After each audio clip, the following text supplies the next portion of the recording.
Welcome to the Greenway Outdoors Podcast, your trusted source for outdoor information and entertainment. The Greenway Outdoors is also an internationally syndicated TV show and conservation advocate aimed at bringing millennials and Generation Z into the outdoors. Welcome to the Greenway Outdoors. Hello and welcome to episode 46 of the Greenway Outdoors Podcast. I am Kyle. I'm Jeff. I'm AJ. I'm Julie McQueen. I'm Ryan. How ready was Julie for that? I know. No one even told her. Ready. Yeah. I was born ready. She just blundered right in. Yeah, Blundered's not awesome. a word. Blended. Nope. I do the thing where I start making up words right out of the gate. You went to school. That's right. So this is actually our first episode of season 2, but it's our 46th episode of the actual podcast, and we thought it fitting to have an excellent guest host come on in Julie McQueen, who's actually the president of Carbon TV, where this episode will also be airing. So, Julie, we're excited to have you. I'm excited to be here. So, for those of you who don't know Julie McQueen, you obviously haven't been in the outdoor industry for very long. She's probably the most famous, if not the most famous, one of the top most famous females in all of the outdoor industry. Over 60,000 followers on Instagram. I can't even imagine how many on Facebook, and she has done a lot for the outdoors, conservation, as well as getting females and youth into the outdoors, so we're excited to have you. Oh, well, thank you. That's quite the introduction. I practiced. Now, with that being said, I wanted to talk to you a little bit about how you got started in the outdoor industry, because you don't become like one of the most well-known people in the industry without having done it for quite some time. So what broke you into the outdoor industry? How'd you get started in it, specifically the television side? Right. Yeah. So when I got into it, it was so different than it is now. Obviously, a lot has changed. And I'm going like 15 years back on this. So I'm aging myself a little bit. Yeah. On So that. you started when you were 3. Got it. Right. So I was a toddler getting into outdoor television. Actually, Should have seen her with the bow. It was hilarious. Snoopy bow, I assume. Yeah. Yes, Nice. yeah. Actually, I just kind of got in early. I was in my, I was around 20-ish. Okay. Somewhere around there. And back then, when they say pro staff or, working in the industry, it was so different. There was no social media back then. Right. So you had to get in different ways. And I started hunting, and I didn't know anybody else, any other females who were hunting at the time. And I, had pictures with the animals that I was taking, and they were great animals, and those pictures kind of got circulated in different circles, and some companies reached out to me, and I started working as promotional staff for Scentlock was the first one, and Really? Okay. Muzzy Broadheads. They're out of Michigan, aren't they? I believe so. Yeah. I haven't worked with them in, probably since back then. It's Right. been a while. But that was kind of how I first started. And I would go do store openings, events, appearances, stuff like that. But you really had to know your stuff. Right. You had to show up knowing exactly what the products were, what was coming out, and really, kind of talk with people at store openings. So it was just different. That organic reach was more important than... It was very grassroots, yes, Right. back then. And then I kind of built from there. I just kind of built into it with running camera for people. So I would get behind the camera, film people's hunts for free, just Okay. kind of learning the equipment, understanding how that worked. And then Sure wish AJ and Ryan did that. right. Why did you guys film anything for Right. free? I That's your don't recommend problem. I was talking to them earlier, and they Told me not to talk about that. Go ahead, Julie. So it kind of just snowballed from there. I started, working behind the camera, learning production, learning every side of, that side of things. And then people started filming my hunts for me, and I was making appearances on some shows, and then I kind of broke in that way. And then before I knew it, I owned one of the bigger production companies in the industry, co-owned it, and we were producing TV shows and commercials and interstitials and just a full-time gig. Question for you, jumping back to the beginning kind of there, with you're saying that, the pictures got shared, and it was kind of shared in different circles and stuff like that. Mm-hmm. Someone like Kendall Jones, who got famous in the outdoor industry specifically because of negative feedback to her pictures, which then the community of the hunters and fishermen came to her aid. Yeah. Would you say yours was more positive, of people just impressed by the hunting successes you had, or was it a mixture of negative as well, like it did for her? No, back then it was all positive. I never really allow any negative energies into my world. Even back then, I was that way. Right. So if it was being put out there in a negative way, I would have gone the other way. You wouldn't have even noticed. I wouldn't. Well, not that I wouldn't have noticed. I wouldn't have accepted it and gone down that path. Right. Because I don't want anything in my career to be a negative. So I feel like when you start your career off in that way, it kind of trails behind you. Sure. You know, people always bring that up and always think of it that way. But the way I did it, I mean, it was never. The only negative was, I would be at an event, and I would have people come up and go, "Oh, come on, do you really hunt?" That's so like, annoying. what kind of bow do you shoot? I What can are your already arrows? sense just because you're female. Yeah, because you're a female. And, you kind of get used to it. This is 15 years later, and I still go to an event, and people are like, "Oh, but do you really hunt?" And I'm Right. like, What that's does that cute. mean? That's adorable. Obviously, you hunt. Yeah, but What are they trying? At this point, like, They think, I think Everyone's they're... the best. It goes back to that. Yeah. Yeah, I think they're just assuming that a lot of women, don't actually hunt. They just, hold the weapon for the photos. And, Look, I'm hunting. Oh, okay, yeah, I like see. people are Okay. just I questioning, see. your motives, I Okay. think. But no, I've never had any, back then it wasn't negative. It was all, I was very well accepted into the industry, and it was, I got lucky because I got in early. it was like the timing for Yeah. you. And I Right. would think that the way you started, it would be your stuff would go towards hunters and Yeah. fishermen, whereas now if it's on Facebook, it's in front of everybody. Yeah. So then you get the negative because you get people that have no idea what's going on. Like, oh my God, you'd kill that? Why would you kill that? Realistically, 15 years ago, it was a completely different world. Totally yeah, different. You know what I mean? Yeah. True. Which is fun because I've been able to watch it transition all the way Right. to what it is now. So it's kind of cool. We talk about that with food all the time as a group, that the millennials that we are, when we grew up, all the junk food that was created, we lived in a time where they told you fat-free foods was good for you. Right. And now we're at a time where people are pouring triglycerides over their fitness meals and stuff like that. It's just the junk food that we were fed, like Dunkaroos. Jeffrey loved Dunkaroos. Remember my Dunkaroos? Yeah, and then only I don't know what that is, but it 2% sounds real amazing. food. Your life is better because you don't. Yeah, know that. exactly. One of my favorite comments that we got on a hunt was we're sitting in goose blinds, and one of the kids that's with us that's going out to get the geese goes, all you guys ever talk about is hunting and then what you're eating right now and then what you're going to eat later.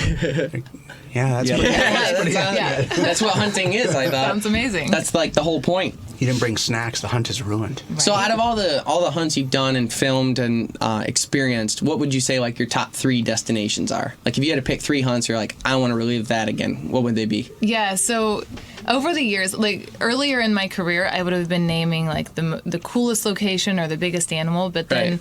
later in life, you understand it's about the people who are there with you. Once you hit your mid-20s? Right, yeah. Once we're in our mid-20s, like me. I would have to say, number 1 would probably be, my best friend, Jana, is, amazing. And anytime I get to be in the field with her. And she's got her own show too, right? Yeah, there's pictures of her that Yeah. you guys have. She's amazing. She has Skullbound TV on the Sportsman Channel. She has Skullbound Chronicles on Carbon TV. She's amazing. She's even better in person than what you see on TV. And so if I get to go hunt with her, that's heaven. I saw her do it's a so bull much fun. fishing episode on Carbon TV. Yeah, her gar, I think the Yeah, big gar that that's she right. shot. She's incredible. And so we do turkey hunts together every year. So that's kind of what I live for because I'm a turkey fanatic and I'm a Jana fanatic. So that's, I kind of, when I look at my favorite hunts or destinations, it's like the person who's there with me. Right. And then some of my favorite hunts, one of my favorites, and everyone always thinks I'm nuts when I say this because I've hunted a lot of places, but there's this one hunt in Arizona that I did for 5 years straight and I never tagged out, and it's one of my favorite hunts. It's so difficult. It's public land, big muley bucks in the rut. It's amazing. But the people that were, I was out there with, it was all so challenging, and I left there feeling degraded every single time, and it makes me realize how not good at this I am. Yeah. But then for the rest of the year, you're like, I'm going back next year. This is going to be amazing. Right. I'll This is get the it year. next Right. time. Yeah. This So it is kind the of it kind of puts you back in your place, keeps your feet on the ground. So I like those challenging hunts a lot. Sure. We just got back from South Dakota, and Ryan, you and I were talking about it too. It was there was not a whole lot of reason for that to be our favorite trip. Yeah. But we ended up staying at this really awesome Airbnb. It was a farmhouse, and we were 45 minutes from anything. Yeah. We were in the middle of the field, and we were able to dove hunt the field and stuff like that. But it was just the fact that we had the fields there. We were able to stay in this farmhouse, and it was just us hanging out.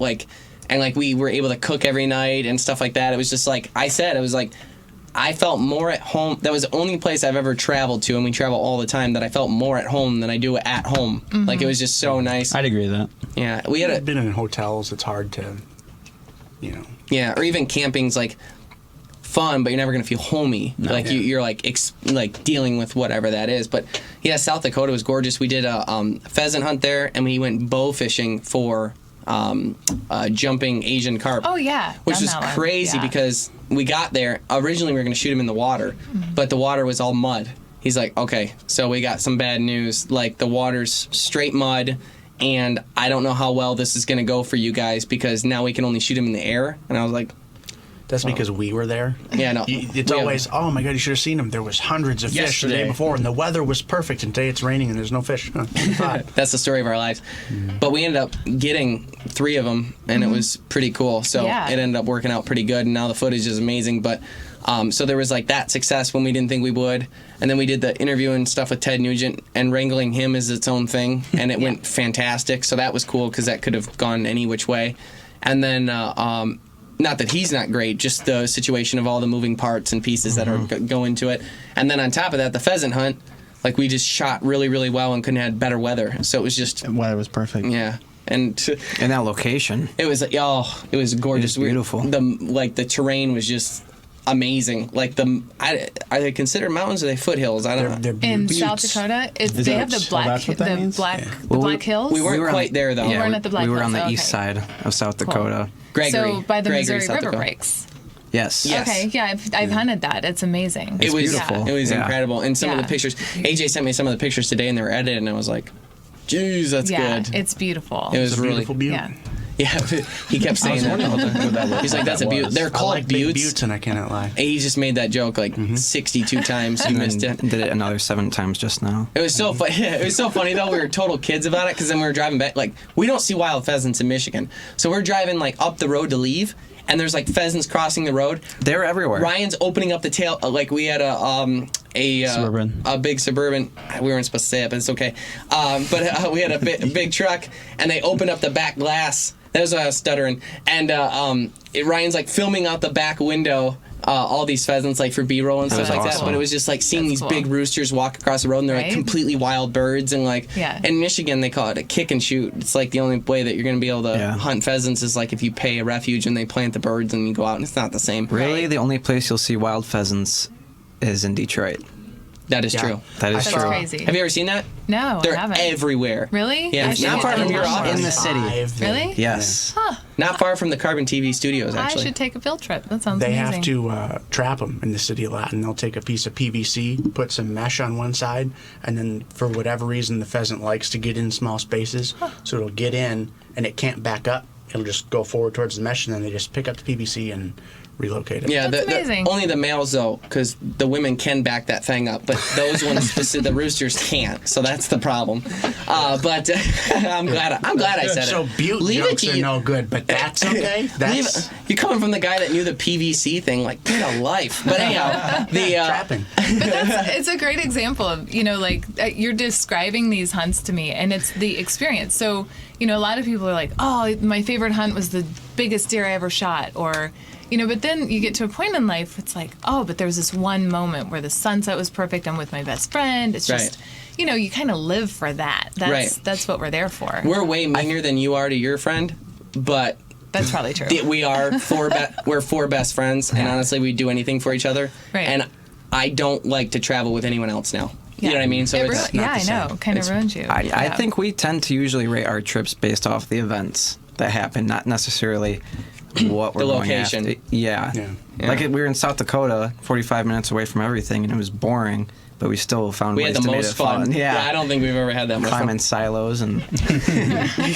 Yeah, I know. I posted that on Instagram. Yeah, I saw that. Yeah. Yeah. Were you the one on top of the Yeah, silo? I was- yeah. It was good really view. high. I was Yeah. like, I was out looking for rabbits and stuff, and I look up and I'm like, Ryan. Why is there an immigration officer on top of that Right. silo? He's got So- that technical or the tactical vest that he wears, so everyone always Yeah. thinks he's like immigration or Especially when I wear the police cowboy hat. officer or something. Oh, yeah. Yeah.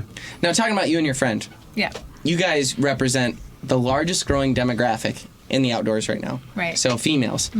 What are your thoughts on that? Why do you think that's the case? I have my hunches, but I'm curious to hear from the alpha female in the industry what your thoughts are. Right. So, it's been really fun for us to see that growth in the female demographic, and it's still rapidly growing.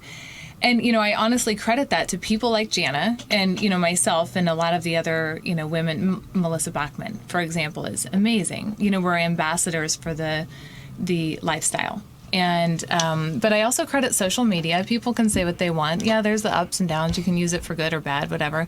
But it makes people feel more comfortable going out there and doing their thing and knowing that they're not alone. And, there's this inherent thing inside of them that just wants to be out there in the field, hunting or fishing or even just hiking, enjoying the outdoors. So I think that, our... it's almost like our world has become kinder to the women in some ways by showing them that there are other women out there who enjoy the same things. Sure.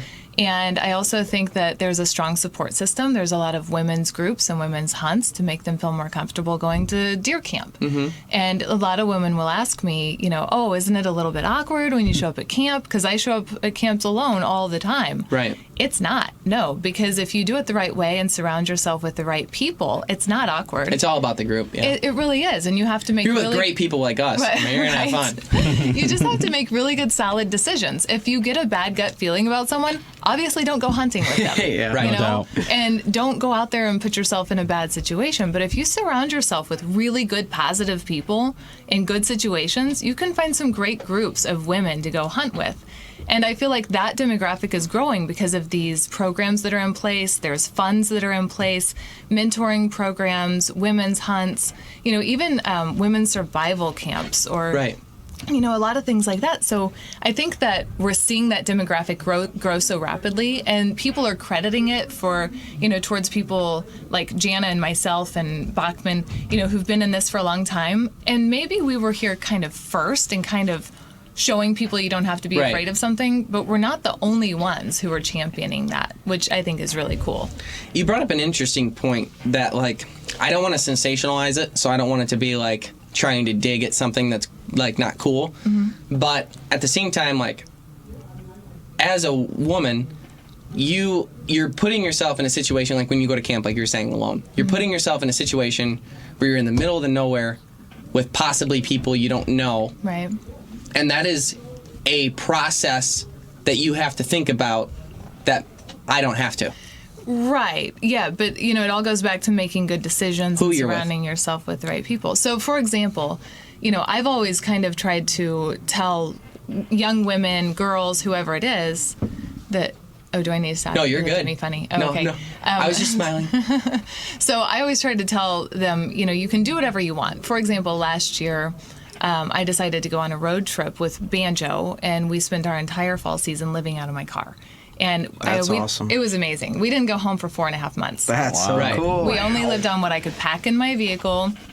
And, for 4.5, almost 5 months, I think I left my house in Montana August 15th, and I booked a series of hunts, and we would camp out on public land in between the hunts. And I have a tent that goes on top of my vehicle, and we feel safe in there. I've got a sidearm, whatever. But I was doing interviews at the time while I was on the road, podcast, whatever, people were calling me, and they're like, don't you feel a little bit intimidated by this whole thing? And I'm like... No. You got the number one equalizer in a handgun. Banjo. But also I make really solid decisions. I know where I'm going to be. I let people know where I'm going to be. I don't let other people know where I'm going to be. Right. So it's just making those, it's the same as a man going camping for a few months. You're right. But for me, I just have to take extra precautions. But I want to do those things so that other women and girls and young people know you can really do whatever you want. You just have to surround yourself in the right situations with the right people and make good, solid, smart decisions. Absolutely. But yeah, I do think that some women are intimidated when they go to a camp and they don't really know the other people. I can imagine, there. It can be, but I think I've just been doing it for so long, I kind of just understand, I took my cousin Ashley to deer camp with us for the youth hunt, and she was 16. And it was a unique thing because we took 12 kids and she was the only girl. Mm-hmm. Now, the other kids were all 12 and under, so 10 to 12. Mm-hmm. And then she was 16, so they all wanted to spend time with her, but she didn't want, she was stuck to my side like glue, as she normally does anyhow, so that's not, atypical for her. But my point is, I want her to have it instilled in her that she knows she has the confidence and can carry herself the way that, you want her to. I want her to have her feminine attributes, and that's why I give you a lot of credit too, because I think you've mixed perfectly the feminine attributes, because you're not like becoming a dude. You know what I mean? Right. You're just doing things, because there's things that make girls really special, and there's things that make guys special, and there's things that make guys terrible.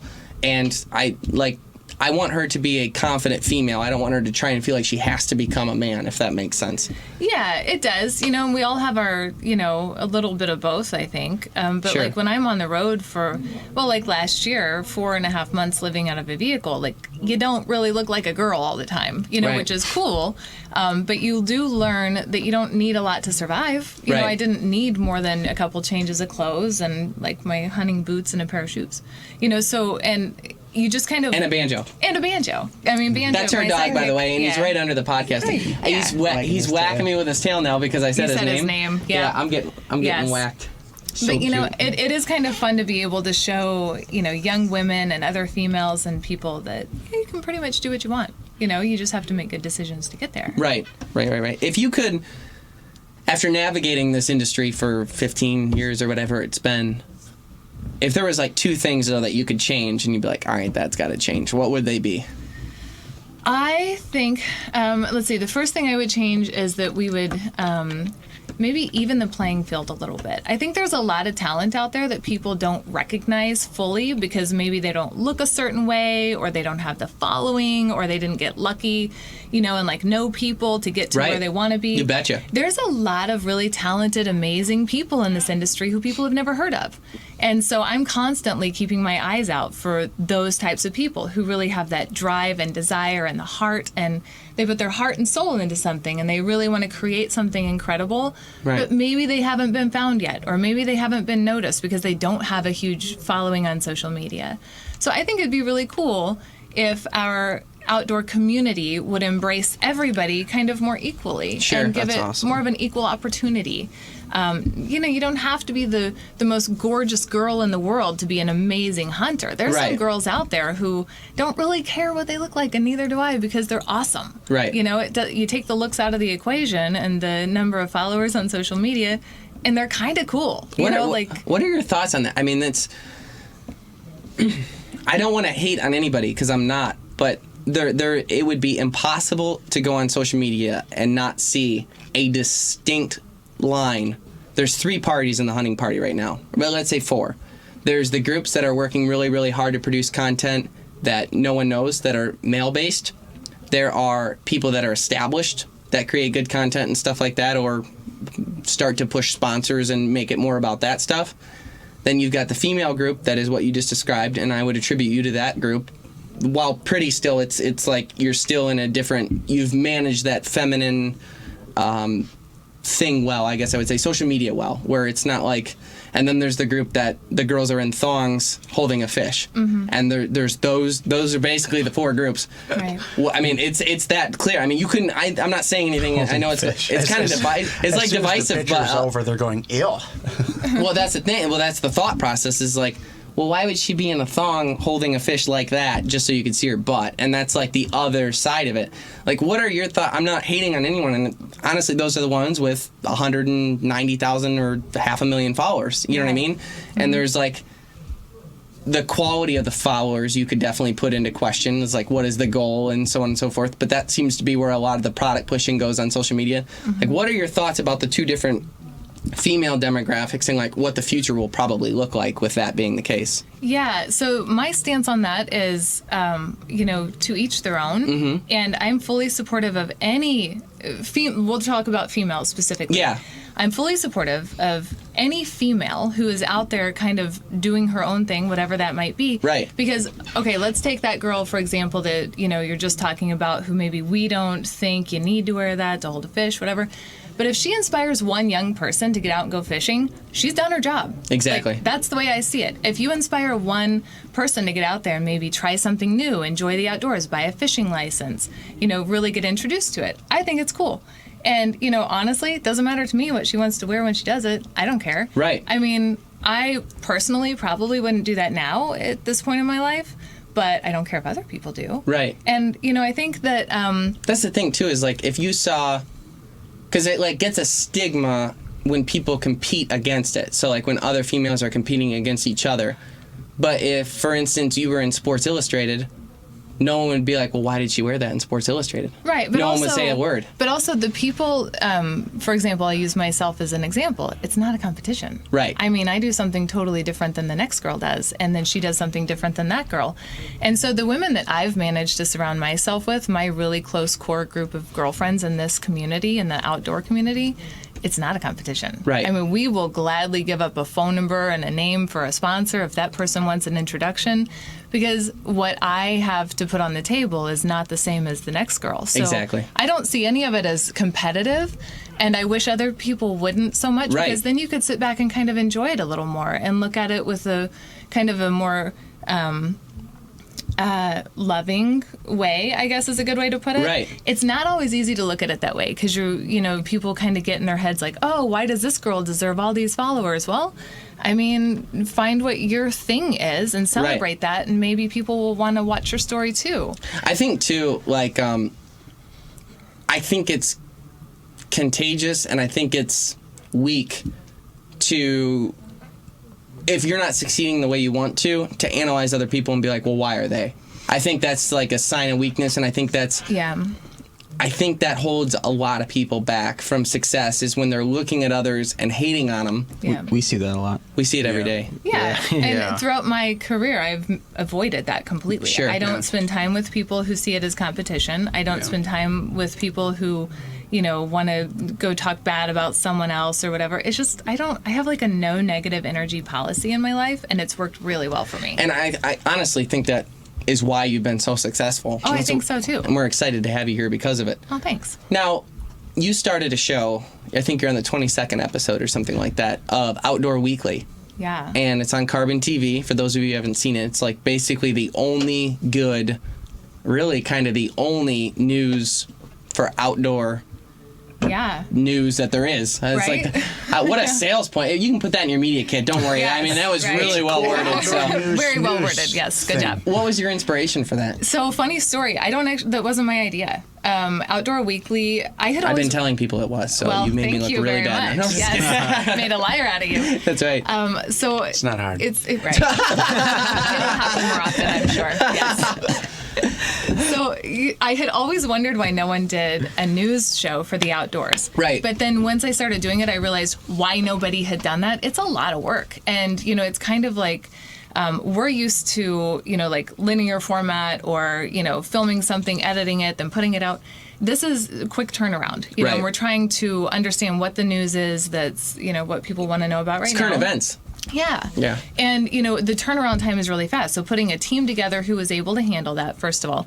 But Outdoor Weekly was the idea of Carbon TV. They actually, this is a fun fact. Before I ever even worked for Carbon TV, I was airing my content there.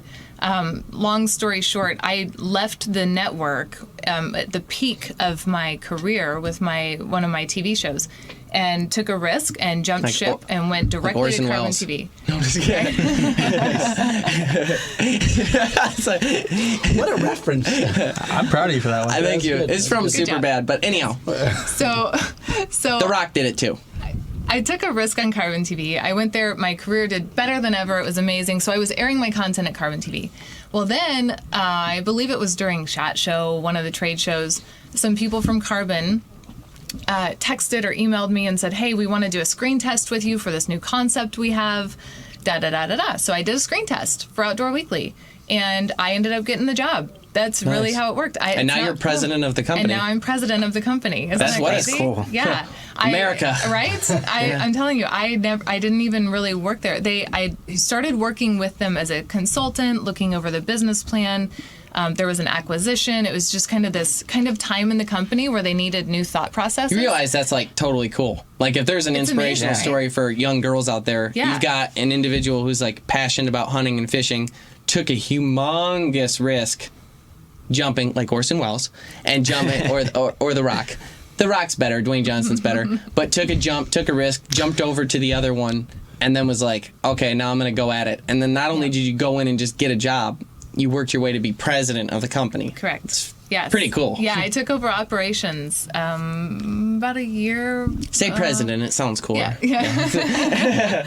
Yes, I did get promoted to president January 2019. That's so cool. Yeah. So, and it's awesome because I know that company from the beginning when Right. they helped my career do better than ever. So it's a company that I put my heart and soul into in every way, and there's nothing better than working with something you love and believe in. And every word that I say when I'm at work every day, I live it. I believe it. I love it. I live and breathe that company. So. And your guest list that you've had on that show is really starting to ramp up, I've noticed. Right? I know. Especially recently. Yeah, this Seems like the guy last broke into guy. my studio. He wouldn't leave. It was just You've done really some weird. charity Yes. hosting. Right? Make a wish. Make a wish. I had a good time on set. For episodes 21 and 22, I was a guest on with Jules, and I knew we were going to be buds then because the humor immediately became exactly like us on set, and it's a rare group that you can do that with, and we were there pretty quick. So Yes. I knew we were going to be it buds. was very funny. Yeah. Yeah. Yeah, we had a good time with that. I only messed up a little bit. Yeah, only one time, I think, right? Yeah. And It was a lot going on, though. I messed up because I was like, "Hi, I'm Jules McQueen." Oh no, because we were originally gonna have me say I'm Jules McQueen as a joke, like take over the beginning of it, and then I was hard. practiced that I was a lot. hard committed to it. Right. I was trying. You botched it? I was like, Do the "I'm hair. beautiful." Yeah. I was like, "Aren't I pretty, You even guys?" did the slide in from the wall. I taught him how you have to push with your feet off the wall of the studio and slide in with the chair, Oh, and you okay. nailed It's like it. It was great. 6 Nice. times harder than you think, though. It's tough. Yeah. Yeah. It's like, Yeah. is it carpet in there? It's carpet. It's yes. carpet with the, And like, a roller old- wheels. It's an old rolling chair we found in an abandoned office, and Yes. we just removed the back The of guest it. chair. It's high class. That's the guest Yeah. chair. Yes. You sat on a bin, so that's not much worse. I did. Oh, okay, Yes. She sat on a higher bin to make sure everyone knew I was short. That's what Right. she did. You're pretty tall, though. I am. Yeah. I think I'm 5'10", 5'11", Yeah. somewhere around there. okay. Yeah. I'm 5'10", so we're the same. Just Right. depends what shoes you wear. So. It's a short 5'10". It's a short.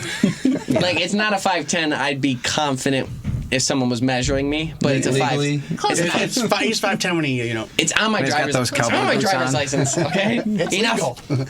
Do you have any outtakes from when he pushed off the wall and I fell do. off the chair? Yeah, I Send can those put to that us? together for you. I'll send you a Dropbox file. They're the one where I flip over. No, I'm just kidding. I didn't flip over. I was hoping you would. Feet. It would have been amazing. Oh, Yeah. good friend. So, what are your plans though, moving forward with Outdoor Weekly? What's your trailblazer plan? Like your 5-year plan for Outdoor Weekly? No pressure. Right? Or career in general. Yeah. Right. Well, Just Outdoor Weekly. Okay, or just that. We'll just talk about We're that. getting real deep all of a sudden. right. Well, I hope it continues. I love that show, and it's kind of turned into, after you've done hunting shows, hunting, fishing, like in the field stuff, I did that for so long that this was a fun switch for me.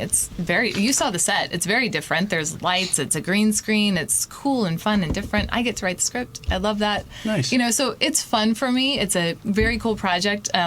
This year, the season 2019, Show Rotella was our only sponsor, which is really cool. Right. They just bought it out and said, this is amazing. There will It's be such no a- one else. Right? And I love that. It just kind of cleans it up and makes it kind of Yeah. more fun for me, and they're You said- great to work with. You so. said you share numbers and sponsors. Yeah. Right. That'd be great. Right? I know Yeah. somebody Yeah. just buy I got- out. He's not got even one on us. that one. 8 Yeah. commercial spots. Just Right. have them. Not even in sales. Look at him. I know. Cryptech, you said? So anyways, no, I'm just kidding. Yeah. I want the show to continue. I like it. And it's cool for Carbon TV. It's a great format for us. We chop it down into little segments so you can watch just, little pieces of the show. Right. It's cool. I love it. And it's fun and different, and I like things that are fun and different. You once told me that, I make it sound like we go back 10 years. Right. But Back in Once the told old me days. the other time that I saw you. in the that- second, 10 years ago. out of the 3 times I've ever seen you in my life, you Right. did mention that you do not like to film hunts anymore. Like, you're over it. So I think what I said was, She's like, if you could not put words in my mouth, Yeah, if you could shut up. she's going to make me a liar again. I believe, so I actually shot my first deer off camera this past year. Okay. I drew a tag in Utah with my friends at R&K Hunting Company, and I hunt with them almost every year. They're amazing. And I had no cameraman with me. It was just me and Justin Richens, the owner of R&K. And, we're glassing bucks and doing stalks, and it was just so cool for me to not have a cameraman for once. And when I shot this deer, it was my first velvet buck. It was an awesome shot. I just got lucky, to be honest. The deer was in the wrong place at the right time. It was a I like very, that very, saying. It was a very cool hunt. And after I knew that I hit the deer and everything was great, I realized, oh my gosh, I didn't even have to think of another person being behind me. Right. This is amazing. I've Right. never had that personal experience where it's just me and the animal. Right. And I always have had to share that with someone else behind me. Sounds like a career killer to me. Right? But You should take one of them. It's like that. Yeah. They're just kind of, they're over your shoulder. they're you just don't- always right here. And I've always, had a great time with filming my hunts. It's been really fun and amazing. The one thing I did miss, though, is going back and rewatching the shot. Yeah. That, that's irreplaceable. It's tough to beat that. Yeah, because when you're just not sure, and thank goodness on that deer I hit it perfect, it was all good. But when you're just not sure because it's in that moment and you don't know what you really saw or where Right. you hit, there's nothing more valuable than going back and reviewing footage. For us, we've talked about that before. Aside from, these being my three best friends, like we're like family brothers. Yeah. So as you can tell by the way we razz each other, but it's really funny though if you ever see somebody burn one of us, we all just like, oh yeah. no, you Right. don't, no, would dare. Yeah. They're like, well, you guys said, yeah, well, we said that. Right. Nobody else. But going back, like when I go without them, because Jeffrey and I hunt and fish a lot, Ryan and I go together alone sometimes. When we go alone, I miss it. I really do right now. And maybe, we've been doing the show for 5 years now. Can you Yeah. believe that? 5 years? God, I'm old. Yeah, it's I'm been 5 aging years. myself now. But it's 5 I years. can believe how it. time It's been works. 5 years. Yeah, so weird, right? Time works. But anyhow, but when I go out and we film and like I get something, like I have like a letdown when I don't have them with me because number one, it's like sharing the moment with them then, and it's like there's an added difficulty to it, like you could 100% relate to, especially when we try and make it such a high production and there's like a constant conflict between Ryan and AJ and me and Jeffrey of they need to get the shots right, we need to produce, and like doing that to get like finding the balance to make the best possible show. And to be honest with you, when they're right, the show ends up better. Right. So it's and that's teamwork. Yeah. Yeah. So it's like if I'm out hunting, it's like I'm only getting half of the fulfillment that I get when I'm with my guys. You know what I mean? Right. And of course, when you go back and review it, when you get to watch a show and like share it with your family, like I'll be sitting on the couch and like with my family and my parents and stuff like that, and they're watching the show, and it's like, oh yeah, when that like reliving it and all of that too, and like getting to relive those adventures with your best friends and seeing it on TV and like having that as a keepsake for life, and like hearing so many people, we get hundreds of emails every episode about like what people thought, or normally it's mostly ridiculous things, but like we'll go on a bear hunt and it'll be the late season, so you don't have to wear orange, but 120 emails will come in that we didn't have orange on, even though you don't have to. So Right. there's that, but Yeah. like people really sharing like how that moment moved them, and we have a segment. The way the show's broken up, as you know, is we have the Greenway Gear Checklist, which is everything you need for the hunting or fishing trip for a specific tactic for a specific species. We cover the conservation of it and kind of decriminalize the hunt from a factual-based, no opinions, just facts. And then we show you the hunting or fishing trip in a reality show style format. And then we have like a lesson, which is we always incorporate a Bible verse, but in that lesson, it's kind of like that feel-good, like moral lesson that the audience can't help but relate to after watching your show and watching that experience. Any decent human being would agree with it. Any decent human. And then Right. what I do, and this is real sneaky, but then I give them that lesson, and then I put a Bible verse in at the end. So I already got them to agree with me, and then I sneak Jesus in, and they're like, oh, I agree. And That's cool. they can't help it. Yeah. And then we have our studio kitchen in Auburn Hills, Michigan. We work with the Chivarro family, and then we show you how to cook that specific species. So from A to Z, every single episode, and seeing it go through that process and watching it back with your family, knowing you did it with your best friends and the fulfillment of that, it's just It's cool. just irreplaceable. And when I go out and do a hunt alone and I'm cleaning it, I'm like, where are my buddies? You know what I don't mean? have the rest of it to look forward to. I agree. It's kind of cool to have both sides, though. I mean, I've had every hunt that I've ever done filmed, Right. almost. I mean, really, really close to every one of them. Right. So for me to experience the other side of that, and just have that personal moment with the animal, It's something was special. Very cool. It's something special. Yeah. So I'm not saying I would never want the rest of my hunts filmed. Well, or you that gotta I go with wouldn't- us sometime. Oh yeah, for sure. Yeah. As a Well, cameraman or like. No. Yeah, I'm trying we'll to get take you a the job, rig, get her a but, vest, yeah. Ryan. Right. No. On a hunt, what's the most people, like as far as film staff, what can you recall how many, what's the most amount of people you've had out The there? most. The most amount on one hunt, like a deer hunt, or Whatever you Like got. you're Any going kind after of- elk and you're in the mountains. How many people do you tend to take? She's like Well, 32. So The Putman family. one of the shows that I hosted on the network was Brotherhood Outdoors, and so we would take people on their dream trip. All expense paid. It was with the USA. It was amazing. It was a very cool show. My company produced it. I hosted it. It was awesome. But that included usually one or two guests, a guide or outfitter or two, and then the cameraman or two, and then the host or two. So it can add Wow. up.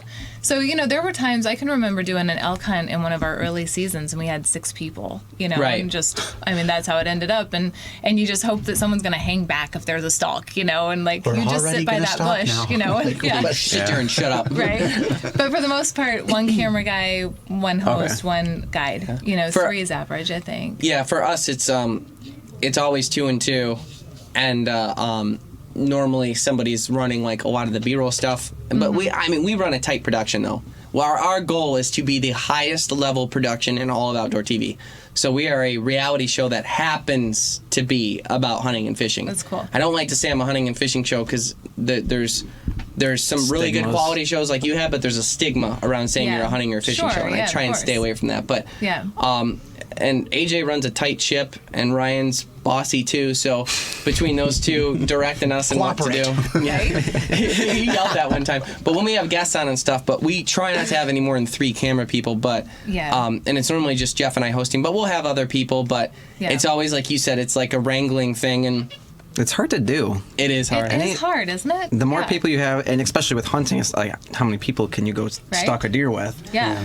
There's so many what's challenging for us is the wide variety that we do. You know what I mean? Mm-hmm. We were just bow fishing for jumping Asian carp, coming off of a pheasant hunt, coming off of sturgeon fishing, coming off of walleye Goose. fishing, coming off of shooting geese out of the sky, and now we're going to Hawaii to hunt axis deer. Right. I mean, and everything in between. So Yeah. it's like, that's like, We have to adapt fast. it's funny because like our conference calls, AJ doesn't hunt, so he's just an amazing person with a Good ton for of you, AJ. experience in the That's awesome. in the film Yeah. industry, and he's incredible, and he's the Yeah. best director But, I think ever. And that brings up a good point. So a lot of the cameramen or producers that I've worked with over the years, I would hire them on purpose because they didn't hunt. They see things differently. They appreciate details in nature that Right. I'm used to seeing. And maybe I'm used to seeing an animal act a certain way, but they think it's really interesting. They're like, wow. Right. So I think that seeing through that lens of somebody who is not a hunter is brilliant. And I've always tried to kind of surround myself with creative people who maybe haven't seen those things before. I got hired for the exact opposite. Yeah, he got hired for the exact opposite because he was able to make a video featuring a timberdoodle walking on the ground. Yeah. Oh. And I was like, if you can get that, you're in. Because how nice do you do work. that? Yeah. So Ryan's only 20, and Oh. he has more started when I raw was Me talent. too. I'm 22. He has more. yeah. He has more. He looks a little older though, but Yeah. he has more raw talent in his pinky than anybody I've ever seen ever. It's Very incredible. Like cool. Ryan is incredible, and AJ from a director standpoint, what AJ's really good at too is being able to assess a situation and being like, I don't really care what the animal's going to do. That's awesome.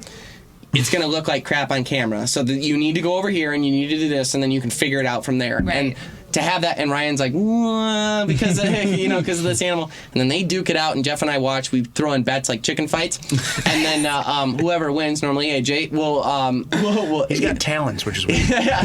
but we kind of work it out that way. So it's, we all come from very different perspectives. I'm a loudmouth who's super passionate. Ryan has, while very young, is super eager super athletic and just incredible with raw talent, and has a lot of experience in hunting and fishing. His dad's like an amazing dog trainer and everything like that. Then AJ, whose background is the film industry in general, and can see things from such a big perspective. And then there's Jeff. There But we go. anyhow, Well, I will say, Jeff, one of the funniest things I've seen, I was watching one of your episodes. I think you sent it to me. What was the joke you made about, there's probably a lot of jokes you make. That's all he does. Right? Yeah. There was a joke you made I all thought was good so for. funny.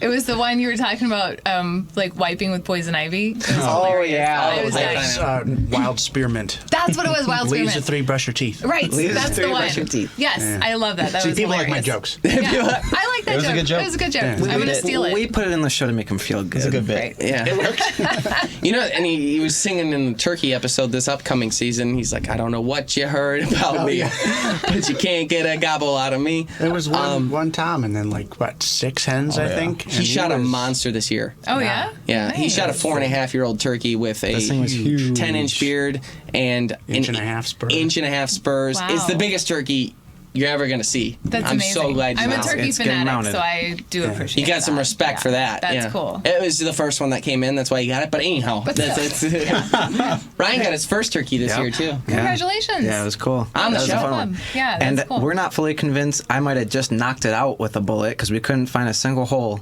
or with the spread. There, we couldn't find. Oh, the turkey end? Yeah, it was a 50-yard shot one too. pellet right in the head. Well, we couldn't find a I couldn't find a hole in that thing. No blood, no It nothing. went in the ear. And we don't know. But I ran out there and I was holding it up and I didn't. That's cool. They got hairy little ears. There's don't nothing they? better than turkey hunting. Old I man love ears. it. I think I'm so like when you get up to a turkey and you're analyzing it, it's so fascinating. Yeah. Like it's just They're weird. what are So these many feathers now? colors and That's a weird little textures and- creature. Yeah. Right? And they eat so good. Yeah. They're amazing. What's your favorite recipe for turkey?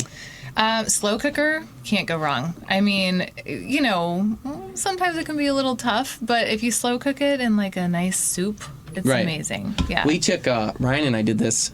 We took It was insane. it was insane. We took the breasts and we cubed them up Oh, yeah. into like cubes like that big probably, and then I used my special batter. You dip them in, you soak yeah. them in milk for a whole day. Oh. Okay, then you take them out of the milk and then you dip them in egg, and then I mix flour, pancake mix. Don't ask. It's got to be Aunt Jemima, otherwise get out.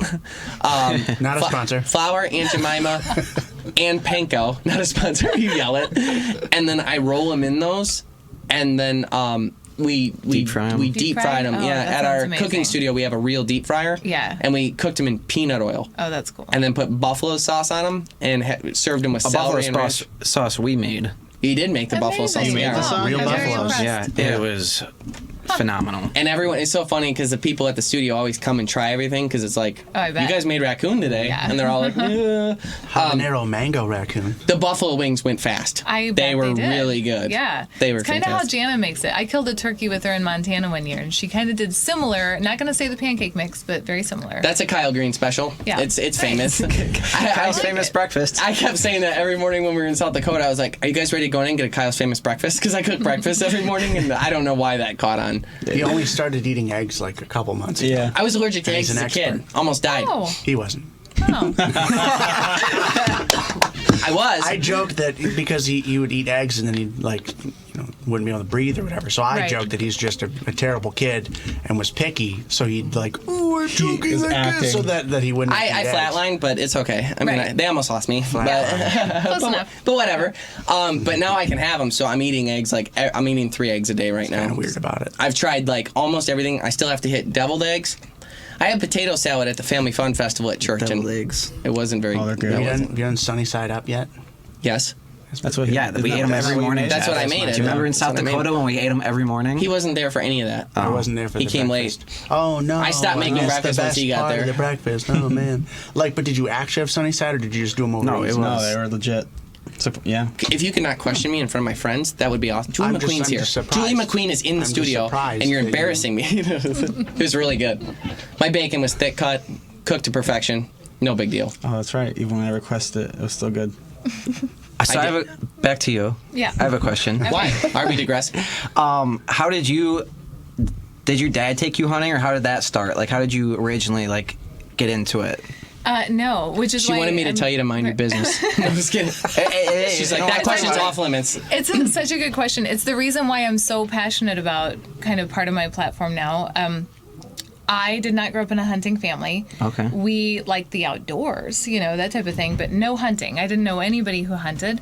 And then when I was around 17 or 18, I kind of had this urge to learn about hunting.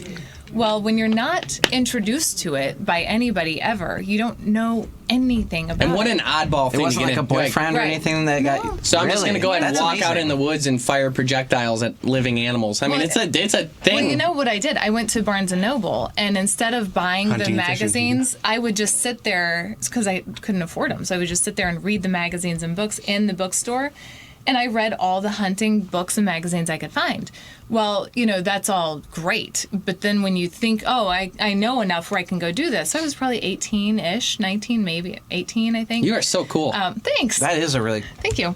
So I borrowed a gun, a 7 mag, and I asked permission to hunt on some property. I went to my hunter safety course, and I got a deer tag. This is in Missouri, and you grew up on a Indian plantation, or That not? was in- Why would I say plantation? plantation. In Not Indian, the same thing. Yes. Indian in Oklahoma. reservation, right? Yes, but that was earlier than that. So so in Missouri, Wind I moved to Missouri when I was 17, I think. So I got permission, had the deer tag, had a gun, right, and I didn't know tree stands existed. So the guy who owned the property is like, just you have a tag, shoot whatever you want. So shoot whatever walks by. You made a good That's your friend. first hunt. Did you know this guy? Or did you just? Oh yeah. Hey, It was a can I hunt? local property owner guy. Oh, Yeah, so I okay. knew who it was, and so Even more impressive if you didn't. I just read some books and then I found a guy Right. and just went out on a hunt. Yeah, but at the time I was like, how hard can it be? I read all the books. Sure. So I found 2 trees that were like the width of me, and I squeezed between them, and I laid the rifle down and just sat there and waited, and I was looking down this ridge, and here comes a deer walking by, and I'm like, oh hey, that was easy. So the deer walks by, he's like 70, 80 yards away, and I pull the gun up on my knee, and I just shoot him right in the shoulder, and he just fell down. And Like, I was like, well, there you go. First time I've ever seen an isn't even animal hard. die, right? Did you I- get buck fever?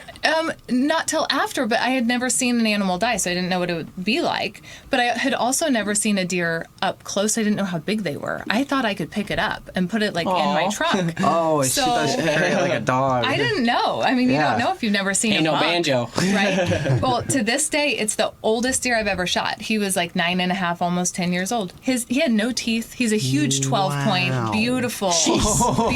Jeez. I didn't even know what I had. I walked up and I'm like, that was cool. All right, now what do I do?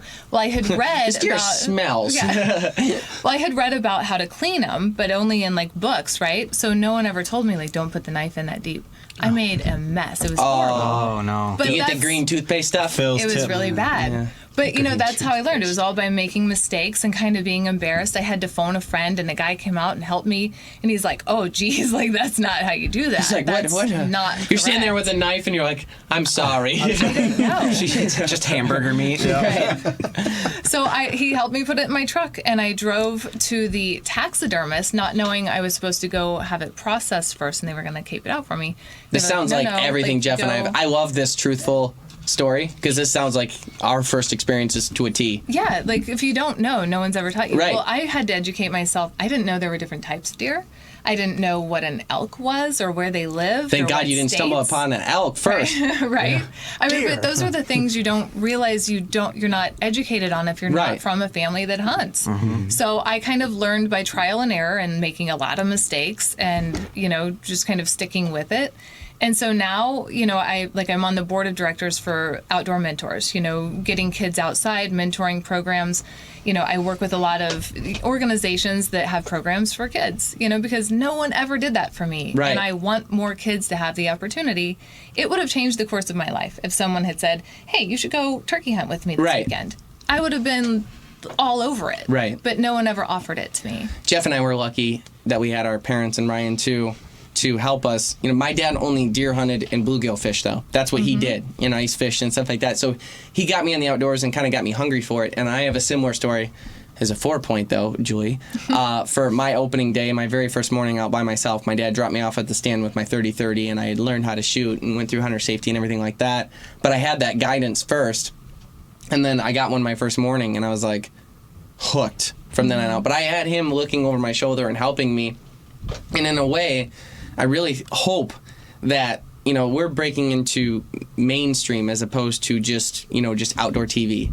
And my hope is that there's a bunch of kids out there that are like you that get to watch the show, and then we become that looking over their shoulder thing where they learn about the conservation, they learn about the checklist, they see the hunt, how it goes down in a reality show style format, which has sort of been done but never been done under our format. And it also shows them how to cook it and then go to our website to see how to clean it. So we literally cover the gamut of everything. And we hope that we can be that person looking over their shoulder, teaching them too. And that content didn't exist then when you were doing it. No, it didn't. I couldn't just Google how do you gut a deer. Like today, you could easily find that. No, but back then you just had to hope that you had the knowledge while you were in the field. Oh, so, don't do that. Yeah, it was not great. You know, it's weird that the poop in a deer is no big deal, but that green toothpaste is a very big deal. I think that's bile. Yeah, it's that's not a happy substance. How was the meat? On that deer, Yeah. it was amazing. So now I process my own things, but back then I took it to the local processor. I thought it was really cool. You know, it was amazing. Okay. Yeah. I was just wondering because sometimes when you a 10.5-year-old buck, that gets in that there. doesn't sound, and not to mention it's a 10.5-year-old buck on top of that. Well, I don't remember it being terrible, but I also didn't know any difference. So. That is what a deer to get on your first time. It was amazing. Yeah. I always look back at getting the 4-point first as a cool thing because then I would go up from there. Yeah. But you didn't do that at all. No. It was only downhill from there. Right? You blazed your own path as you have in the outdoor industry. So Julie McQueen, thank you so much for joining us on the Greenway Outdoors podcast. It's been fun talking to you. Thank you. Go to Julie's Facebook, Instagram, check out her pages. She's also, again, the president of Carbon TV and has her own show, Outdoor Weekly. Check it out for all of your updates. And obviously find us here at the Greenway Outdoors podcast. You can find us on NRM Streamcast, now Carbon TV, YouTube, and pretty much everywhere you're going to find a podcast. But I recommend the Carbon TV or the NRM Streamcast or the YouTube option because then you get to see our ugly faces. So thank you so much for tuning in. Stay green. We hope you enjoyed this week's episode of the Greenway Outdoors. Check us out on NRM Streamcast, YouTube, Carbon TV, and everywhere podcasts can be found. Please submit all show ideas to thegreenwayoutdoors@gmail.com. See you next week. Stay green.